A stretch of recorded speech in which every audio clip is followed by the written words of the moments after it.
అందరికీ నమస్కారం. నేను మీ శ్రీకాకుళం కుర్రని. రైట్, నేను వచ్చానంటే ఎగ్జాక్ట్గా మీ అందరికీ అర్థమైపోయి ఉంటుంది. మంచి కంటెంట్ ఉన్న మూవీ ఎక్కడున్నా తీసుకురావడం నా బాధ్యత. సో అలాంటి మంచి కంటెంట్తో వస్తున్నా. సో శ్రీ రాజావారు అయితే నేను ఇంట్లో మనం బద్ధకంగా ఉండే రేజ్లో ఇలాగే గట్టిగా తన్ని మరీ పిలిచేవారు. సో ఈ టైటిల్ మీద అయితే ఒక సినిమా వస్తుంది. టీం అయితే మనతో పాటు ఉన్నారు. మాట్లాడేద్దాం సార్. Hi hi hi. అమ్మయ్యా, చాలా ముచ్చటగా ఉంది సార్ ఫ్రేము. సో ఫస్ట్ కొంచెం ట్రై చేసా కొత్తగా చేద్దామని, అక్కడి నుండి ఇలాగన్నాడు. అందుకని మళ్ళీ మన బ్యాచ్లోకి వచ్చేసాను. సార్ ఎలా ఉన్నారు సార్? అది యాక్చువల్లీ సంక్రాంతి మూడ్లా నాకు అనిపిస్తుంది. బట్ ఈ టైంలో పర్లేదులేండి, ఇక్కడికి వచ్చిన తర్వాత సంక్రాంతి వచ్చేసింది. So first sir, nice to meet sir, చాలా రోజుల తర్వాత. సో అంటే మీ సినిమా వస్తుందంటేనే మాకు సంక్రాంతి అని గుర్తుండిపోయింది. బట్ మధ్యలో ఇలాగ ఈ మే నెల ఎంటల మధ్యలో ఏంటి సార్? అంటే ప్రతిసారి సంక్రాంతికి వస్తే కొంచెం ఈ సంక్రాంతికి మాత్రమే వస్తున్నాడు అనిపిస్తుంది కదా, అందుకని ఈసారి కొంచెం మధ్యలో వస్తే మన దగ్గర వేడి ఉంది సార్. అంటే కొంతమంది సార్ మీ సినిమాలు అనేసరికి ఫ్యామిలీ అందరికీ కనెక్ట్ అయిపోతాయి బాగా. విలేజ్లో అందరికీ మీ సినిమా వస్తుందంటే ఫిక్స్ అయిపోయారు, రెడీగా ఉండండి రా అని. అలాగే అంటే ఇప్పుడు ఈ సినిమా కూడా సేమ్ మనం శతమానం భవతి కావచ్చు ఆ జోనర్లో అలాగే అనిపిస్తుంది అనమాట. అంటే ఫ్యామిలీ ఉంది కాబట్టి సాధారణంగా శతమానం భవతి అనేది అది వేసిన స్టాంప్ అలాంటిది, అందుకని అందరు. బట్ ఏంటంటే ఇంతకుముందు ఫ్యామిలీ సినిమాలు చాలా ఎక్కువ వచ్చాయండి. కమర్షియల్ సినిమాలు, లవ్ స్టోరీస్ ఎలా వచ్చాయో ఫ్యామిలీ సినిమాలు కూడా చాలా ఎక్కువగా వచ్చాయి. అందుకని అప్పుడు ఏంటంటే ఇతని ఫ్యామిలీ డైరెక్టర్ లేదా ఇతని ఫ్యామిలీ సినిమాలు అనే ముద్ర లేదు ఎవరికి. ఇప్పుడు ఈవీవి గారు ఫ్యామిలీ సినిమాలు చేశారు, ముత్యాల సుబ్బయ్య గారు చేసేవారు, అందరూ చేసేవారు. ఇప్పుడు ఏంటంటే మొత్తం కమర్షియల్ సినిమాలు ఎక్కువ అయిపోయేసరికి ఫ్యామిలీ సినిమాలు తీసే డైరెక్టర్స్ కానీ ఫ్యామిలీ సినిమాలు చేసే వాళ్ళం కానీ తగ్గిపోయారు. దానివల్ల ఏంటి అని అంటే ఫ్యామిలీ సినిమాను కానీ శ్రీకాంత్ అడ్డాల్ గారు సీతమ్మ వాటిలో సినిమాలు చెట్టు, లేదంటే వేగేశం సతీష్, శతమానం ఇట్లా ఒక రావడం వల్ల వీటి మీద ఒక స్పెషల్ ఫోకస్ వస్తుంది అంతే. అంతే తప్ప ఇదేదో కొత్తగా వచ్చి మనం సృష్టించిన జోనరు కాదు, ఏమీ కాదు, ఎప్పటి నుంచో ఉన్న జోనర్. కానీ అలాంటి పేరు రావడం చాలా గ్రేట్ సార్ నిజంగా. ఎందుకంటే ఒక ఫ్యామిలీ ఎంటర్టైన్మెంట్ ప్రతి దాంట్లో చూస్తున్నాం, ఫ్యామిలీ ఎంటర్టైన్మెంట్ రావట్లేదు. కొంతమంది ఏమంటున్నారంటే మేము ఫ్యామిలీతో వెళ్ళొచ్చా లేకపోతే పర్సనల్గా వెళ్ళాలా అనే స్టేజ్కి వచ్చాయి సినిమాలు అనేసరికి. ఎందుకంటే ఫ్యామిలీని తీసుకెళ్తే కొన్ని సీన్స్ దగ్గర ఇబ్బంది పడే సీన్స్ ఉంటాయి. సో ఇప్పుడు మీ సినిమాలు అనేసరికి కంప్లీట్గా వాళ్ళకి ఒక క్లారిటీ అనమాట. అంటే మీరు ఫ్యామిలీ తీసిన స్టోరీ మాత్రం అంటే డిఫరెంట్ జోనర్లో తీస్తున్నారు. ఇప్పుడు మన సినిమా టైటిల్కి ముందే వేస్తాం ధూమపానం మద్యపానం ఆరోగ్యానికి హానికరం అని. బట్ అదే ధూమపానంతో మీ టైటిలే అలా వస్తుంది. సో ఏంటి సార్, ఏంటి అంటే ఒక్కొక్కసారి సినిమా అనేది మనకి ఎంత ఎంటర్టైన్ చేస్తుందో సార్, ఒక్కొక్కసారి ఎడ్యుకేట్ కూడా చేస్తుంది. ఎక్కువ మంది చూడటానికి అవకాశం ఉన్న దాంట్లో ఒక్కొక్కసారి మంచి చెప్పగలిగితే, ఆ అవకాశం దొరికితే దానివల్ల నలుగురు మారగలిగినా కూడా అది మంచి. సో అలాంటి అవకాశం ఈ స్క్రిప్ట్కి ఉంది. సో నేను ఇది ఒక లవ్ స్టోరీలా కూడా డిజైన్ చేయొచ్చండి. ఫ్యామిలీని అవాయిడ్ చేసి ఓన్లీ హీరోయిన్, హీరో కూడా ఒక అలవాటు, హీరోయిన్ వద్దంది, ఎలా మానేశాడు అనేది ఓన్లీ లవ్ స్టోరీ మీద లవ్ సీన్స్ మాత్రమే పెట్టుకుని కూడా ఈ స్టోరీ చేయొచ్చు.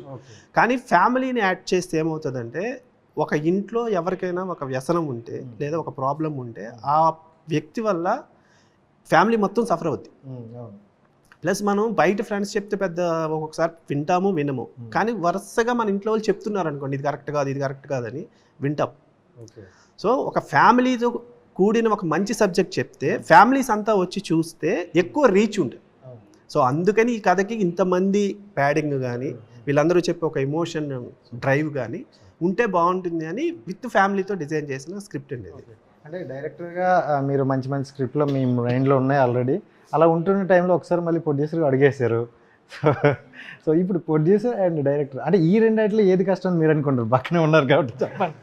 అంటే ఇప్పుడు ఈ సినిమాకి ఈయన ప్రొడ్యూసర్ కదండి. ఇప్పుడు ఈయన ఒక అమౌంట్ ఇన్వెస్ట్ చేస్తాం.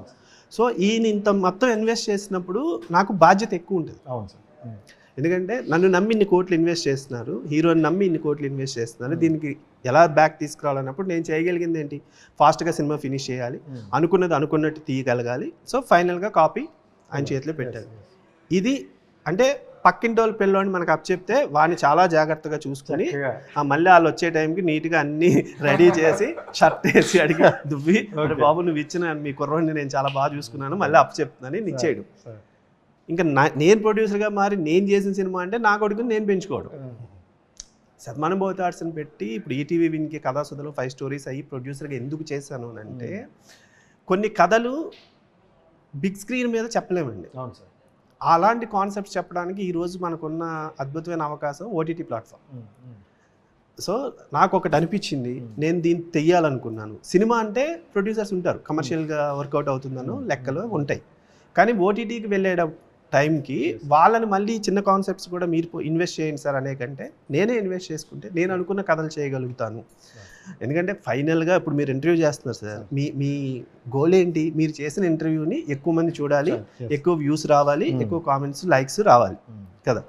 సో అలాగే మాకేంటి, మేము తీసిన ఒక కాన్సెప్ట్ని ఎక్కువ మంది చూడాలి, ఎక్కువ మంది మెచ్చుకోవాలి. అది బిగ్ స్క్రీన్ మీద దొరికితే ఛాన్స్ బిగ్ స్క్రీన్ మీద, లేదు ఓటీటీ స్క్రీన్ మీద దొరికితే ఓటీటీ ప్లాట్ఫామ్ మీద. అందుకని చేశాను అంతే. అంతేగాని ఇప్పుడు అర్జెంట్గా మనం ప్రొడ్యూసర్ అయిపోయి కోట్ల సినిమాలు తీసేయాలి అది కాదు. కొంచెం కష్టం ఉంటుంది కదా సార్ ప్రొడ్యూసర్ అనేసరికి, అంటే ఆయన ఇచ్చిన బడ్జెట్లో ఆయనకు ఉంటుంది కాబట్టి 100% ఉంటుందండి. ఇప్పుడు నేను డైరెక్టర్, రేపు పొద్దున్న ఒక సీన్ ఉంది, నాకు ఒక 100 మంది జూనియర్ ఆర్టిస్టులు కావాలి, కో డైరెక్టర్కి చెప్తా సార్ రేపు సీన్ 100 మంది జూనియర్స్ని చెప్పండి అని, ఆయన రాస్తారు, ప్రొడ్యూసర్ దగ్గరికి వెళ్తుంది, ఈయన 100 మంది ఎందుకు అనొచ్చు, లేదా 100 ఏం సరిపోద్దండి ఇంకో 50 మందిని పెట్టుకోండి అనొచ్చు. సో ఆయన ఇది ఇప్పుడు నేను 100 మంది కావాలని బయటికి పంపగానే మా మేనేజర్ వస్తాడు, సార్ 100 మంది అంటున్నారు ఎంత అవుతుందో తెలుసా? అవునా, ఓహో ఓకే 100 మందికి ఎంత అవుతుందా, ఓకే కాంపాక్ట్ పెట్టుకుంటే 50 మంది సరిపోతుంది, ఓకే 50 మందికి పెట్టండి సార్. ఇవి ఉంటాయి అంతే తప్ప కాన్సెప్ట్ బేసిక్గా ఎప్పుడైనా సరే కథకి ఏది అవసరమో అదే సార్. సార్ హాయ్ సార్, అంటే డైరెక్టర్ పాయింట్ అవుట్ చేస్తాం, అంటే చాలా లేట్ అవుతుంది ఎందుకంటే మంచి ప్రాజెక్టు, ఎంత వేగంగా ఆడియన్స్కి అంతే అంత మంచిదని అనుకున్నాం, బట్ కొంచెం లేట్ అయ్యింది అని అనిపిస్తుంది. ఎందువలన సార్ అది లేట్ అంటే కరెక్ట్గా ఇప్పుడు తను మ్యాడ్ సినిమాలో 3 హీరోలు ఒక హీరోగా చేసి, అవును. సో ఆ టైంలో ఏంటంటే ఇది అంటే సోలో హీరోగా కథానాయకుడిగా వస్తున్న సినిమా మొదటి చిత్రం ఇదే. వాటిలో 3లో చేసినప్పుడు ఏమైపోతుందంటే ఈ సినిమా వచ్చిన తర్వాత ఆ సినిమా వచ్చింది అనుకోండి, అంటే ఆ గ్రాఫ్ డౌన్ ఉంటుంది. సో అందుకని చెప్పేసి అది కూడా ప్యారలల్గా స్టార్ట్ అయ్యేసరికి దాని తర్వాత ఈ సినిమా రిలీజ్ చేద్దామని చెప్పి ఆలోచనతో వెళ్ళాం. తను చేసినటువంటి 3 సినిమాలు కూడా 3 హీరోల్లో ఒకళ్ళుగా, 2లో ఒకళ్ళుగా అట్లా ఉన్నటువంటి సినిమాలే. సో అతని గ్రాఫ్ కోసం అయితేనేమి, మాకు కూడా ఏంటంటే ఆ పబ్లిక్లో ఆ అవేర్నెస్ వచ్చేస్తుంది ఆ సినిమాలు చేసిన. తను చేసిన సినిమాలన్నీ హిట్ సినిమాలే. సో ఇప్పుడు ఏంటంటే పూర్తి మాస్ ఎలిమెంట్స్ ఇందులో చాలా బాగా ఎక్కువ ఉంటుంది, భారీ ఫైట్స్ ఉన్నాయి. సో ఇవన్నీ పబ్లిక్ రీచ్ అవ్వాలి, వాళ్ళు కూడా అడాప్ట్ చేసుకోవాలి అంటే డెఫినెట్గా అవేర్నెస్ అతనికి ఉండాలి. సో ఇవన్నీ కూడా ఈ కంప్లీట్ అయిన తర్వాత రిలీజ్ చేసేస్తే బాగుంటుందనే ఉద్దేశంతో ఇప్పుడు correct time. Super sir. And ఈ మధ్య కాలంలో ఎక్కువగా ప్రొడ్యూసర్ విషయాలే నడుస్తున్నాయి జనరల్ ఇండస్ట్రీ మొత్తం. సో యాజ్ ఏ ప్రొడ్యూసర్గా ఏంటి అంటే, యాక్చువల్ అయితే ఈరోజు నుండి థియేటర్ బంద్ అని అన్నారు, బట్ అదైతే జరగలేదు. కాబట్టి యాజ్ ఏ ప్రొడ్యూసర్గా ఎలాంటి విషయాల మీద ఏం మీ రియాక్షన్? ఎగ్జిబిటర్స్కి వాళ్ళకున్నటువంటి ప్రాబ్లమ్స్ వాళ్ళకున్నాయి, డిస్ట్రిబ్యూటర్స్కి వాళ్ళకున్న ప్రాబ్లమ్స్ వాళ్ళకున్నాయి, సో ప్రొడ్యూసర్కి వాళ్ళకున్న ప్రాబ్లమ్స్ వాళ్ళకున్నాయి. ఈ సినిమా ఇండస్ట్రీ అనేది ఏంటంటే ప్రొడ్యూసరు, డిస్ట్రిబ్యూటరు, ఎగ్జిబిటరు వీళ్ళ 3 మధ్య సమన్వయం కరెక్ట్ ఉంటేనే అన్నీ సక్రమంగా ఉంటే ఇండస్ట్రీ మొత్తం వాతావరణం ఆహ్లాదకరంగా ఉంటుంది. ఇప్పుడు ఏమైపోతుంది, టెక్నీషియన్లు, ఆర్టిస్టులు భయంకరమైనటువంటి రెమ్యునరేషన్ తీసుకుంటున్నారు. సో ఈ ఇంపాక్ట్ పోయి వీళ్ళ మీద పడుతుంది. సో ఇట్లా సో మెనీ థింగ్స్ ఇందులో ఉండటం వల్ల వాళ్ళు బంద్ పిలిపించడం, వాటి మీద మీటింగ్లు వేసేసేసి, అంటే ఒకరోజు 1 డే తీసుకునేటువంటి డెసిషన్ కాదు, అన్ని విభాగాల నుంచి అన్ని కోణాల్లో 360 డిగ్రీల్లో దీని మీద నిర్ణయం తీసుకోవాలని చెప్పి కమిటీ వేశారు. సో అందరూ బాగుండాలనే సదుద్దేశంతో త్వరలో దాన్ని చిన్న ప్రొడ్యూసర్లు బతకాలి, చిన్న ప్రొడ్యూసర్లు బతికితేనే ఇండస్ట్రీ అంటూ బతుకుతుంది అని చాలామంది అంటున్నారు సార్. అంటే దీని మీద మీ స్పందన, నిజంగా చిన్న ప్రొడ్యూసర్లు ఉంటేనే ఇండస్ట్రీలో చిన్న అంటే చేసే ఆర్టిస్టులు కూడా సో రోజు గడుస్తుందని అనుకుంటాను. సో అలాంటివన్నీ మీరు చెప్పేది అంటే చిన్న ప్రొడ్యూసర్లు సినిమాలు చేయటం వల్ల అంటే ఇండస్ట్రీ బతుకుతుందండి, ఇండస్ట్రీ బతుకుతుంది కానీ వాళ్ళు చచ్చిపోతారు. సో రెవెన్యూ పాయింట్ ఆఫ్ వ్యూలో వాళ్ళు మాత్రం చచ్చి వాళ్ళని బతికిస్తారు. పెద్ద సినిమాలు, పెద్ద హీరోలకు పనిచేసే వర్కర్లు కూడా ఉండరు వీళ్ళు లేకపోతే. వీళ్ళ గ్యాప్ని ఏంటంటే వాళ్ళ సినిమా మళ్ళీ ఇంకో సినిమా స్టార్ట్ అయ్యేసరికి వర్కర్లు వీళ్ళందరూ ఉండాలంటే వీళ్ళు ఈ లోపల ఫీడ్ చేస్తుంటారు. సో వీళ్ళంతా అయిపోతుంటారు కానీ వీళ్ళ సినిమా వాళ్ళకి, పెద్ద సినిమా వాళ్ళకు ఉండరు. సో ఇలాంటి వాతావరణం చిన్న సినిమాలకి అంత ఫేవర్ లేదు. మీరు స్మోకింగ్ గట్ చేయరు కదా సార్? చేస్తా. మరి సినిమా తర్వాత మానలేదా? ఈ సినిమా తర్వాత ఎక్కువైంది. ఏం చేశారు సార్? అంటే హీరో సిగరెట్లు మానేస్తే ప్రేమించిన అమ్మాయి దొరుకుతుంది కాబట్టి సినిమాలో మానేశాడు. ఈయన ఇప్పుడు మా సిగరెట్ మానేస్తే ప్రేమించిన అమ్మాయిలు అలాంటివి ఏం లేవు కదా, అందుకని ఆయన దాన్ని కంటిన్యూ చేస్తారు. ప్రేమించిన సినిమా కోసం ఎక్కువ డైరెక్ట్ గా పెట్టిన బడ్జెట్ కోసం కట్టేమని. సో మీరు చెప్పిన బడ్జెట్ లో కంప్లీట్ చేశారు? మేము అసలు ఇమీడియట్ గా దాన్ని ఒకే సింగిల్ స్ట్రెచ్ లో కంప్లీట్ చేసేసాం. అనుకున్న ప్రకారంగా చాలా చక్కగా చాలా ఫాస్ట్ గా చేశారు. కావాల్సింది ఏంటంటే మనం అనుకునే బడ్జెట్ లో డైరెక్ట్ కంప్లీట్ చేసినారు అంతే మనకు సక్సెస్. ఫస్ట్ ఆఫ్ ఆల్ అనుకునేటువంటి బడ్జెట్లో అంటే అవగాహన ఉన్నటువంటి నిర్మాతకి ఏంటంటే కరెక్ట్గా అనుకుంటాడు, అవగాహన లేని నిర్మాత ఏంటంటే ఎంతలో అయిపోతుందని చెప్పి ఎంత అయింది అనుకుంటాడు. సో అవగాహనతో ఉంటే డెఫినెట్గా మనం అనుకున్నట్టు. Super, thank you so much sir. Hi, looking very beautiful. Thank you. And traditional లో చాలా బాగున్నారు. Thank you. So your debut film కదా? అవును అవును. తెలుగు అతనే? నాకు అంతే వచ్చు మనకి. సో హిందీ రాదు యాక్చువల్లీ నాకు. మనకి ఏది రాదు, తెలుగు తప్ప. సో ఎలా అనిపించింది working with the team? Yeah, చాలా బాగా అనిపించింది. ఐ కీప్ టెల్లింగ్ దట్ ఇంతమంది ఉన్నారు కాబట్టి ఫస్ట్ సినిమాలో అందరి నుంచి ఏదో ఒకటి నేర్చుకోవచ్చు, as actors, as technicians, everything. And 40 days మనం వీవర్ సెపరేట్లీ లైక్ ఒక ఐలాండ్కి తీసుకెళ్ళి అక్కడ చాలా బాగా చూసుకున్నారు మన ప్రొడ్యూసర్ సార్. అండ్ సతీష్ సార్తో పనిచేయడం was privilege because like I told characterization చాలా స్ట్రాంగ్ ఉంటుంది. ఐఎమ్ వెరీ లక్కీ ఫస్ట్ ఫిలింలోనే ఇలాంటి ఒక స్ట్రాంగ్ క్యారెక్టర్ చేయడం. సతీష్ కదా సార్, అంటే మీ సినిమాల్లో హీరోయిన్ సెలక్షన్లో చాలా జాగ్రత్తలు తీసుకుంటారు. అంటే ఈ అమ్మాయి విషయంలో, అంటే ఈ అమ్మాయి స్టోరీకి కరెక్ట్ అని ఎలా అనుకున్నారు, ఏంటి, ఎక్కడి నుండి? అంటే మీరు అబ్జర్వ్ చేస్తే లవ్ స్టోరీస్ ఎప్పుడు కూడా ఫ్రెష్గా ఉండే అమ్మాయి హీరోయిన్ ఉంటేనే ఆడియన్కి కనెక్ట్ అవుతుంది. అందులో కథలో కూడా ఈ అమ్మాయి కోసం తను ఒక ఛాలెంజ్ చేసి స్మోకింగ్ వదిలేస్తున్నాడు. సో అంటే ఊరికనే లవ్ డ్యూయెట్స్ అలాంటి కథ కానప్పుడు అమ్మాయి స్ట్రాంగ్ ఉండాలి. సో ఈ కథలో ఏంటంటే హీరోయిన్ ఏదో సరదాగా బబ్లీ క్యారెక్టర్ అది కాదండి. అమ్మాయి ఆల్రెడీ ఒక ఎంఆర్ఓ ఆఫీస్లో వర్క్ చేస్తుంటుంది. Very stubborn character. అవసరమైతే ఫాదర్ని ఎదిరించి మాట్లాడుతుంది, తప్పు చేశాడు చెప్పినా సిగరెట్ మానట్లేదని హీరోని కొడుతుంది. సో ఇండివిజువాలిటీ ఉన్న క్యారెక్టర్. సో నాకు కొత్తగా ఉండాలి, మళ్ళీ మన నేటివిటీకి ఉన్న ఫేస్ ఉండాలి. At the same time Godavari side చేస్తున్నాము, ఆ స్లాంగ్ అది కొంచెం మాట్లాడగలిగి అట్లీస్ట్ డబ్బింగ్ ఎలా పెట్టుకున్నా ఆ ఎమోషన్ అది చెప్పగలిగి ఉండాలి. సో ఆడిషన్ చేసాం. ఆడిషన్ చేసినప్పుడు చాలా బాగా చేస్తాం. సో ఓకే, నేను ఎలాగైతే అనుకుంటున్నానో అలా ఉంది ఈ అమ్మాయి అని చెప్పా. సో ఫస్ట్ స్క్రిప్ట్ తీసుకుంది, మొత్తం అంతా డైలాగ్స్ ఓన్ చేసుకుంది. ఒక సీన్లో ఆల్మోస్ట్ ఒక 3 pages డైలాగ్ ఉంటుంది. సింగిల్ షాట్లో చేసింది. రావు రమేష్ గారు, నరేష్ గారు సెట్లో అందరూ క్లాప్స్ కొట్టి అప్రిషియేట్ చేశారు. సో వాళ్ళకి ఆ ఇంట్రెస్ట్ ఉందనుకోండి, మనకి కొత్త అనే ఫీలింగ్ రాదు.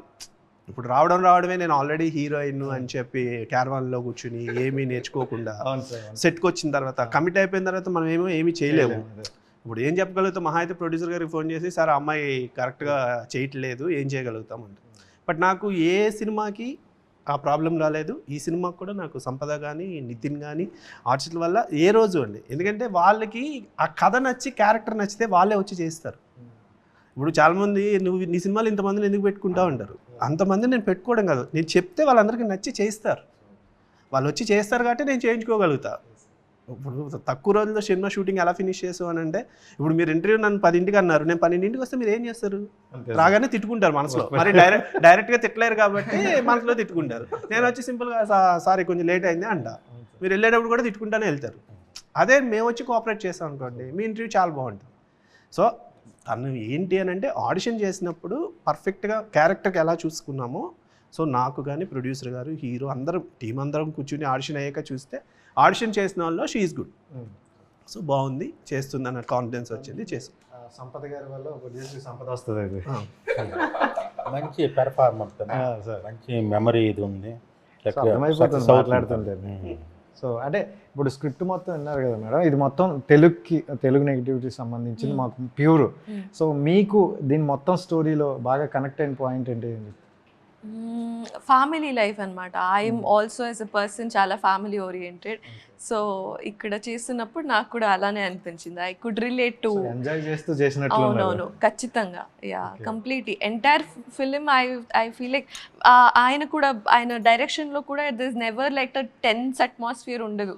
ఒక్కసారి కూడా he's not raised his voice. I never seen that in like 40-50 days that I've worked. So it is a very peaceful atmosphere, and that is what I like the most about ఈ cinema. Yeah, అన్న కొంచెం లేట్గా వచ్చాను అనుకోకండి. ఎందుకంటే ఈ మధ్యన మీరు సోషల్ మీడియాలో మామూలు లేరు కదా, కొంచెం లేట్గా వద్దా కాంట్రవర్సీల్లో కూడా ఇక్కడ కూడా ఉన్నారు. సో చెప్పండి, ఎలా ఉన్నారన్న? అంత హ్యాపీ తమ్ముడు. ఇక్కడ ఆన్ కెమెరా ఆఫ్ కెమెరా ఎప్పుడు ఒకేలాగా ఉంటారు. సో ఈ మధ్యన రీసెంట్గా కాంట్రవర్సీలు కూడా కొన్ని అవుతున్నట్టున్నాయి. చెప్పండి తమ్ముడు, ఏమో జరుగుతున్నాయి అంటే ఏదో అంటే మంత్రి సత్యనారాయణ గారిది ఏదో సమ్ ఇష్యూ మీద ఏంటన్నది. యాక్చువల్గా విజయవాడ వెళ్ళినప్పుడు టీం అంతా వెళ్ళినప్పుడు అక్కడ గొడవ జరిగిందనమాట. నేను వెళ్ళలేదు, నేను రాజమండ్రిలో ఉన్నా. అంతే. అంటే ఆ క్యారెక్టర్ నేను చేశా. దాంట్లో ఆ క్యారెక్టర్లో దాంట్లో కొంచెం ఆయన గురించి వాళ్ళు మీరు ఆయన గురించి ఎందుకు అలా చేశారు అని చెప్పేసి చిన్న కాంట్రవర్సీ వచ్చి దెబ్బలాట్లేదు. నేను దూరంగానే ఉన్నాను. నేను సో కమ్ టు ఈ సినిమా వరకు చూసుకుంటే అంటే మీరు మిమ్మల్ని ఎప్పుడూ వదిలినట్లేరు. ఏదో ఒక ఇంపార్టెంట్ క్యారెక్టర్ అయితే మీరు ఉంటారు. దీంట్లో ఎలా ఆడియన్స్ ని ఎంతవరకు గ్యాప్ చేయబోతున్నారు? దీంట్లో మన ఊర్లలో మీకు తెలిసిందే, ప్రతి ఊర్లోని నిజంగా మన అందరికీ సినిమా చెన్నైలో ఉన్నప్పుడు కానీ హైదరాబాద్లో ఉన్నప్పుడు కానీ వాళ్ళందరికి రీచ్ కాలేరు పల్లెటూరులో. కానీ పల్లెటూరులో అందరికన్నా ఎక్కువగా ఆ సినిమాని దగ్గర చేసేది ఎవరంటే ఒక ఫోటోగ్రాఫర్. అంతే కదా, ఫోటోగ్రాఫర్ ఐడియా చెప్తా, అలా నుంచో కింద పెట్టు, అలా పెట్టు అంటే ఏదైనా సరే చెప్పింది మనం చేస్తుంటాం, ఎంత పెద్దోడైనా సరే. అవును కదా, అలాంటి ఫోటోగ్రాఫర్ క్యారెక్టర్ పల్లెటూరులో ఒకటి. తర్వాత ఇంకోటి ఏంటంటే ఇప్పుడు మన ప్రస్తుత ట్రెండ్కి వెడ్డింగ్ ఫోటోషూట్. పల్లెటూరులో ఒకడు వెడ్డింగ్ ఫోటోషూట్ చేస్తే ఎలా ఉంటుంది, అలాంటి వెడ్డింగ్ ఫోటోషూట్ చేసే ఫోటోగ్రాఫర్ భద్రంగా వెళ్ళాడు, కంగారు ఉండి వాళ్ళ కంగారు పెట్టేసి ఎలా ఉంటుంది, అది ప్రీ వెడ్డింగ్ షూట్. కానీ 2025 అబోవ్ ఆలోచించినట్టున్నారు. ఇప్పుడు ఇది ట్రెండ్ అవుతున్నాయి బాగా, మామూలుగా కాదు కదా అసలు. సో చాలా మంచి క్యారెక్టర్ ఇది. అంటే కామెడీ అంటే ఇప్పుడు మనకి ఒక 10 years బిఫోర్ కామెడీ అంటే స్క్రిప్ట్ వేరేగా మనం చూసుకునేది. ఇప్పుడు ఏంటంటే అడల్ట్ కామెడీ లాగా వస్తుందన్నమాట కొంతమందికి. సో అంటే సార్ సినిమాలు అంటే మనకి యాజ్ ఇట్ ఈజ్ తెలుసు, ఎంతవరకు కావాలో అంతవరకే ఉంటుంది. చాలామంది కమెడియన్లు ఉన్నారు, వాళ్ళతో మీ స్టోరీ ఎంతవరకు హైప్ ఇచ్చేది అనుకోవచ్చు? అంటే ఎలాగా అంటే మిమ్మల్ని అందరూ పోటీగా చేస్తారు. సో యాక్చువల్గా తమ్ముడు ఇక్కడ ప్రతి కమెడియన్కి ఆడికంటే ఒక చిన్న స్టైల్ ఉంటుంది. అంటే ఈ క్యారెక్టర్లో నాకు ఫస్ట్ టైం సార్ నాకు చెప్పినప్పుడు నేను ఒక వీడియో చేశా, పెళ్లితో జరభద్రం అని ఒక వీడియో. ఆ వీడియో చూసి సార్ సత్వాన్ బోత్లో క్యారెక్టర్ రాశారు. నిజంగా స్లాంగ్ నాకన్నా సార్ బాగా మాట్లాడతారు. సో ఏంటంటే ఈ క్యారెక్టర్ ఇది ఇలా చెప్తే, ఈ డైలాగ్ ఇది చెప్తే బాగుంటుంది అని ప్రతి ఒక్క డైరెక్టర్కి, ప్రతి ఒక్క మనిషికి, ప్రతి ఒక్కరు యూనిక్ పని అంతా. నాలా మీరు నవ్వలేరు, మీలాగా నేను మాట్లాడలేను. సో అలాగే ప్రతి ఒక్కరికి ఒక యూనిక్నెస్ ఉంటుంది కదా, దాన్ని బేస్డ్గా క్యారెక్టర్స్ రాస్తారు డైరెక్టర్స్. కానీ దీంట్లో ఎంతమంది కమెడియన్స్ ఉన్నా ఒక కమెడియన్ ఎప్పటికీ పోటీ కాదు, ఎందుకంటే ఎవరి స్టైల్ వాళ్ళదే. ఒకటి నేను ఎప్పుడు సార్ని కూడా అడుగుతుంటా, సార్ ఒకప్పుడు కామెడీ చాలా చాలా గొప్పగా ఉండేది, ఇప్పుడు వస్తుంటే కామెడీ అంతగా ఉండట్లేదు అప్పట్లాగా, ఒక సీన్ మళ్ళీ రిపీటెడ్గా చూసేలా ఉండట్లేదు అంటే సార్ ఒకసారి అన్నారు, ఆ క్యారెక్టర్ చేసే కమెడియన్స్ లేరు అని చెప్పారు. సార్ గుర్తుందా సార్ మీరు? నాకు ఆ పాయింట్ నిజంగా అనిపించింది. మనకు ఎంత ఒక దరిదాపు 10 మంది పెద్ద పెద్ద కమెడియన్స్ అందరం మిస్ అయిపోయాం మనం. సో నిజంగా ఒకప్పుడు కామెడీ అంతా ఆల్మోస్ట్ ఇప్పుడు మీకు కామెడీ చేసే వాళ్ళందరూ చూస్తే మీకు 20-30 ఆ ఏజ్లోనే ఉన్నారు. ఇప్పుడు మీకు ఈవీవి గారి దగ్గర నేను రైటర్గా వర్క్ చేసినప్పుడు కానీ, మీకు అంతకుముందు మీరు ఇందాకన్నా 10 years బ్యాక్ కామెడీ కానీ ధర్మవరపు సుబ్రహ్మణ్యం గారు, ఎంఎస్ నారాయణ గారు, ఏవిఎస్ గారు, ఆహుతి ప్రసాద్ గారు, అంటే ఒక బాబాయ్ క్యారెక్టర్తో కామెడీ చేయొచ్చు, ఒక పెదనాన్న క్యారెక్టర్తో కామెడీ చేయొచ్చు. అట్లా ఇప్పుడు ఆ ఏజ్ ఉన్న కామెడియన్స్ ఎవ్వరు లేరు. ఇప్పుడు చాలా మంది అప్పట్లో హెల్తీ కామెడీ ఎందుకు రావట్లేదు అంటే రాయడానికి రైటర్స్ ఉన్నా చేసే ఆర్టిస్టులు లేరు చేయడానికి. ఎందుకంటే ప్లస్ ఇలా ఉండడం వల్ల మన ఫ్రెండ్ అంతే అక్కడే పెట్టాలి. మాక్సిమం మీరు ఫ్రెండ్గా పెట్టగలరు లేదా అన్నయ్య రోల్ వరకు చేయగలరు. ఇప్పుడు బాబాయ్ రోల్స్ అయ్యి ఎలా చేయగలుగుతాం? సో దానివల్ల ఇబ్బంది అవుతుంది. అండ్ మీరు సోషల్ మీడియాలో కూడా చాలా ఎక్కువ యాక్టివ్గా ఉంటారు, అంటే మంచి మంచి టిప్స్ చెప్తుంటారు. నేను విన్నా అంటే ఆరోగ్యం గురించి. అంత టైం ఉందన్న మీకు? ఇందాక చెప్పి బ్యాలెన్స్ చేసుకుంటూ చాలా క్యారవాన్లో చాలా పాయింట్స్ చెప్పేస్తుంటాను టిప్స్. సో వెళ్ళేటప్పుడు మాకు 2 చెప్పాను అన్న. తప్పకుండా సార్ అది ఫైనల్గా అంటే శతమానం భవతి ఆ 2 రాష్ట్రాలకు ఒక బిగ్గెస్ట్ ఫిలిం, ఎప్పటికీ మర్చిపోలేం. ఇప్పటికీ టీవీలో వచ్చిన ఫ్యామిలీ మొత్తం ఉండిపోయే ఫిలిం. సో అలాంటి ఫిలిం తీసేసిన తర్వాత మనం ఇలాంటి ఫిలిమ్స్ వస్తుంటే దాన్ని యాక్సెప్ట్ చేయడం కొంచెం కష్టం అవుతుంది. ఆ జోనర్లోనే ఉండిపోతారు. సో అంటే ఇలాంటి టైంలో మళ్ళీ ఇలాంటి ఫిలిమ్స్ మనం అందించడం కరెక్టా అని అనిపించింది. అంటే ఆడియన్స్ ఎప్పుడు చూడరు లేదా మనకి అది చూశారు కాబట్టి ఇది ఉండదు అనేది ఉండదు సార్. కాకపోతే ఏంటంటే ఫ్యామిలీ సినిమా సార్ ఇందాక చెప్పాను కదా, ఆ జోనర్లో వచ్చే సినిమాలు తగ్గిపోయినాయి. ఇప్పుడు మీకు శతమానం భవతి తర్వాత మేము శ్రీనివాస్ కళ్యాణం చేస్తాం. నాకు శ్రీనివాస్ కళ్యాణం కమర్షియల్గా పే చేయాల, కానీ శ్రీనివాస్ కళ్యాణం డబ్ చేస్తే హిందీలో ఆల్మోస్ట్ 300 మిలియన్కి దగ్గర ఉంది. ఒక 50,000 కామెంట్స్ ఉంటాయి కింద, ఎందుకు ఇలాంటి సినిమాలు మీరు నార్త్లో చేయట్లేదు అని చెప్పి వాళ్ళ ఆడియన్స్ పెడుతున్న కామెంట్స్. ఇప్పుడు యూట్యూబ్ సక్సెస్ తీసుకుంటే నేను శ్రీనివాస్ కళ్యాణ్ సక్సెస్ అనుకోవాలి, ఇక్కడ కమర్షియల్గా చూస్తే నా సినిమా ఫ్లాప్ అనుకోవాలి. హిట్ ఫ్లాప్ అనేది కాదు, మనం ఒక మంచి సినిమా చేసామా లేదా. ఇప్పుడు సంవత్సరానికి అబౌవ్ 100 మూవీస్ రిలీజ్ అవుతున్నాయి కదా సార్, ఇందులో ఫ్యామిలీ సినిమాలు 10 అనుకోండి, మిగతా ఉందా కమర్షియల్ సినిమాలేగా. కమర్షియల్ సినిమా హిట్లు ఇచ్చిన డైరెక్టర్లు అందరూ ఆ తర్వాత కమర్షియల్ సినిమాలు తీసి హిట్లు ఇస్తున్నారా? ఇవ్వట్లేదు కదా. మరి వీళ్ళని ఎందుకు మీరు కమర్షియల్ సినిమా హిట్ తీసిన తర్వాత ఫ్లాప్ తీశారు కదా, మళ్ళీ కమర్షియల్ సినిమా ఎందుకు తీస్తున్నారు అని అడగరు. ఎందుకంటే కమర్షియల్ సినిమా మినిమం పే చేస్తుందేమో అని ఒక నమ్మకం. ఫ్యామిలీ సినిమా అంటే రిస్క్ కదా అని, అంతే తప్ప సినిమా బాగుంటే అది కమర్షియల్ సినిమా అయినా పే చేస్తుంది, ఫ్యామిలీ సినిమా అయినా పే చేస్తుంది. అండ్ మీవి ఎక్కువగా సంక్రాంతి ఆ టైంలో జనవరిలో ఎక్కువ రిలీజ్ పెట్టుకుంటారు. మరి అంటే లక్ కలిసి వచ్చిందో లేకపోతే రెవెన్యూ బాగా వచ్చిందో ఆ టైంలో ఉంటాయి. సో అంటే ఇది స్పెసిఫిక్గా అప్పుడు ఏమని అనుకున్నారా సంక్రాంతి టైంలో? అనుకున్నది కాదు. ఈవెన్ శతమానం భవతి సంక్రాంతికి అనుకుని స్టోరీ అనుకుని షూటింగ్కి వెళ్ళినప్పుడే అది ఫిక్స్. ఎందుకంటే మళ్ళీ శ్రీనివాస్ కళ్యాణ్ మేము సంక్రాంతికి చేయలే, శ్రీనివాస్ కళ్యాణ్ మళ్ళీ శ్రావణమాసం శతమానం భవతి చేసాం. చాలా బిగ్ సినిమాలు 2 సినిమాలు ఉన్నాయి. శతమానం భవతి కథే సంక్రాంతి కదండి. సంక్రాంతికి ఎక్కడో ఉన్న పిల్లల్ని ఇంటికి పిలుచుకునే ప్రకాష్ రాజ్ గారు చేసిన క్యారెక్టర్లు సంక్రాంతికి రండి, మీరు సంవత్సరం అంతా రాకపోయినా అట్లీస్ట్ సంక్రాంతికి వచ్చి వెళ్ళండి అనేదే కాన్సెప్ట్.